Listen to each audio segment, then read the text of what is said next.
What should be particularly galling to all of us is if we put all this together, you got the vaccine passport, where's the papers, combined with H.R. 1, the permanent dismantling of checks and balances on election fraud, so that you have one party dominating the country, just like you have one ideology dominating the campuses right now in academia, so that there's a 30-to-1 ratio of liberal leftist Marxists to conservatives.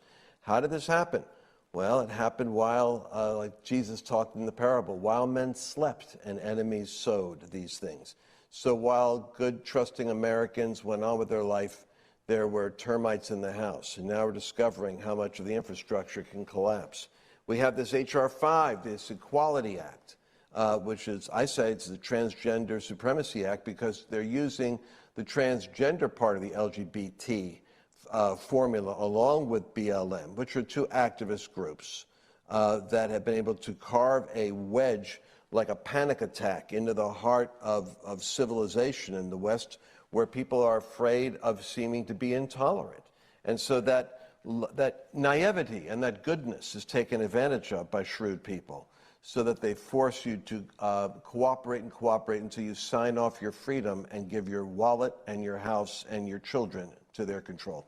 So that's the reason why you have to be educated. That's right. It's okay to be a little bit incensed, but not cynical, because there is hope. And the hope is that God himself is the providential ruler over the affairs of nations.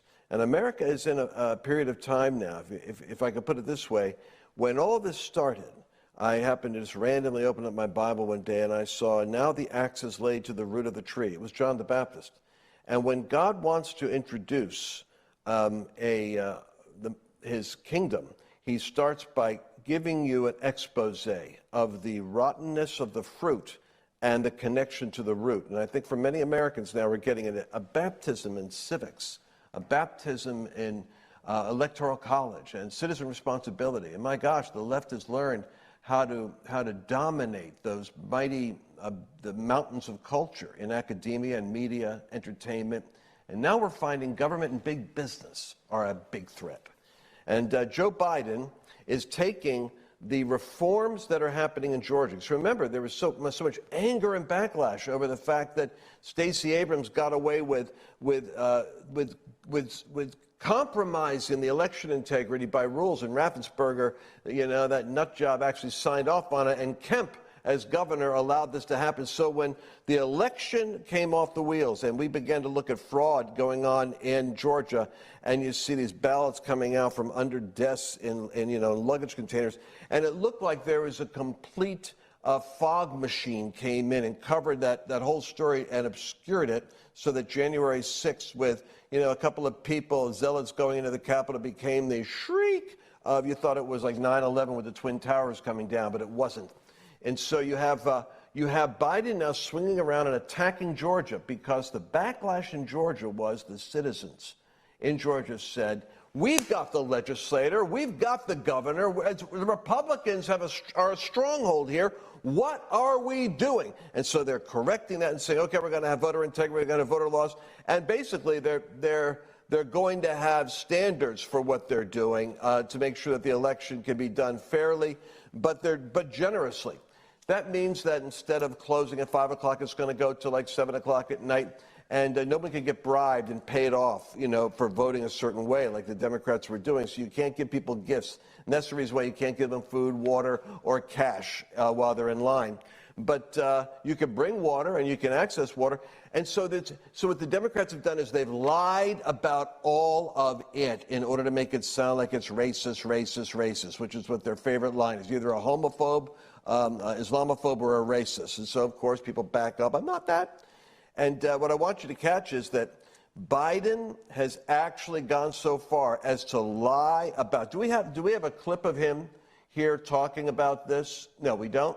No, well, we do have corporations, though, as well, because it's turning out it's not just the federal government that states need to be concerned about on infringing rights. We've got a clip from the CEO of Coca-Cola talking about how these laws are also over the line. So why don't you play that really quick, Frank?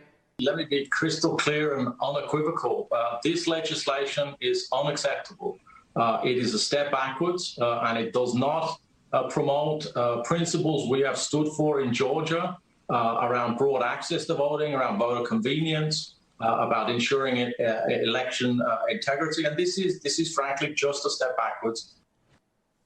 And so Coca-Cola, right, is based in Atlanta, Georgia. Also, Delta came out condemning it, saying it's unacceptable and not matching Delta's values, which I just want to highlight, Lance, for you. Georgia House passed this bill stripping Delta of multi-million-dollar tax break after it slammed the state's new voting restrictions. So it's not just anymore we've got to fight the federal government infringing on our rights, but more and more it's corporations. So it's fascinating to see what's going to come out of this, Lance. And I mean, the only other thing I want to hit in this segment, which I'd love for you to comment on as well, is that I actually saw a clip the other day. I don't think we have time to play it since it's our last segment, but you could go check it out on my social media or on Lance's social media. We'll put the stuff there in the lower third so you could go see it. But it's a 3-minute video on James Madison, perceived as the father of our Constitution, in the Federalist paper number 46, talks about what to do. What are states supposed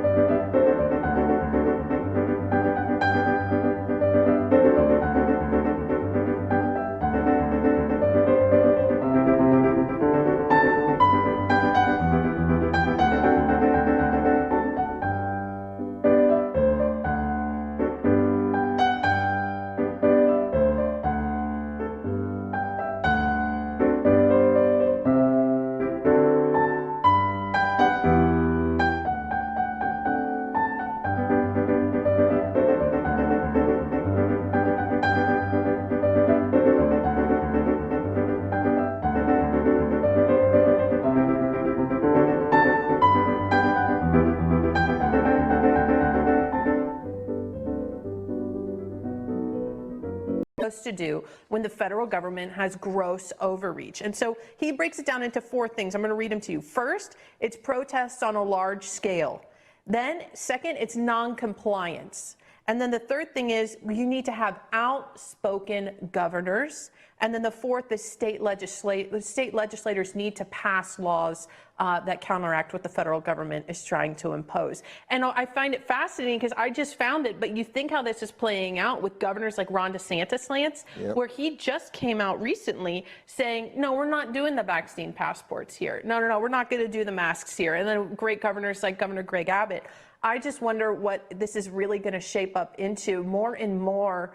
I know Lance and I talk about this. It looks like it's turning into a states' rights issue, something that I don't think we've really ever thought about probably in a real way like we are right now, probably within the last 50, 60, 100 years of where is the line? Who has the rights?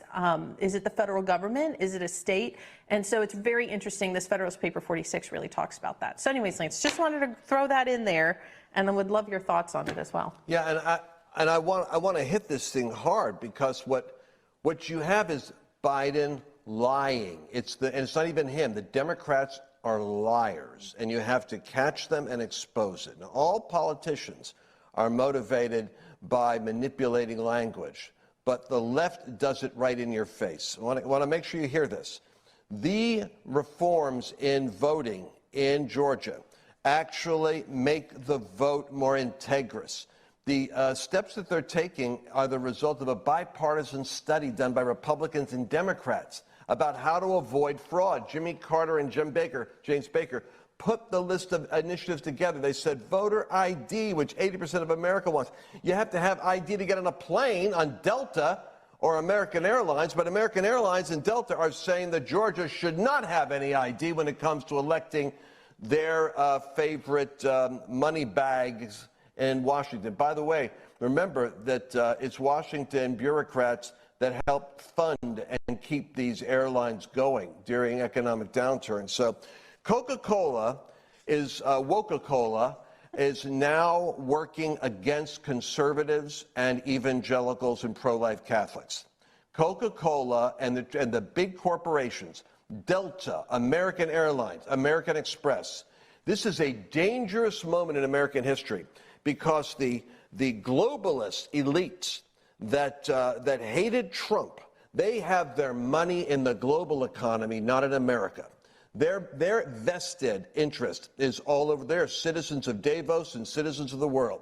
They'll sell you out in a heartbeat because they really don't care about the America that you drive around in and work in. They don't live there. They live in their elite little residential communities with their skiing resort over in Davos and their Cayman Island getaway. And this is what infuriates me most about this. Let's cover this one more time. Biden claims the laws that are coming in Georgia are going to make it hard for working people to get to the polls by 5 p.m., but the polls don't close at 5, they close at 7, and he knows it. He knows that voters can bring their own food and beverage, or poll workers can set up self-service water, but you can't approach people in lines with gifts to have them vote a certain way. And Biden is lying about it. The fact of the matter is there is a combination punch coming together with this passport vaccine push, along with corporations that are now requiring Mercedes, their employees, to take the vaccine. So that if they've taken the vaccine, getting the passport's just the natural next step. They've already got the vaccine. Why not have the passport?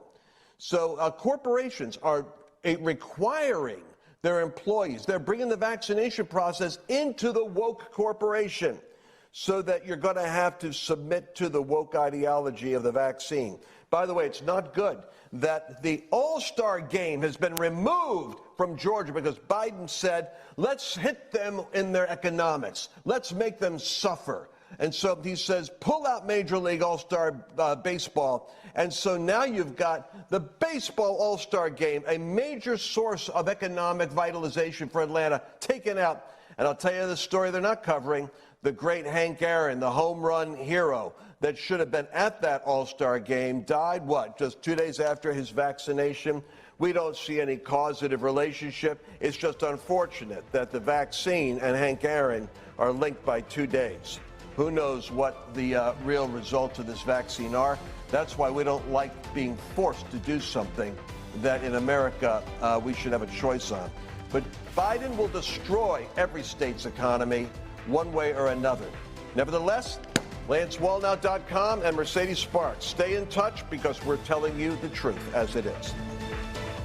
Lance Wallnau has just released his latest book, God's Chaos Code. You need to know the code. You need to know what's happening right now. There is a code in the chaos. There's a purpose in the shaking.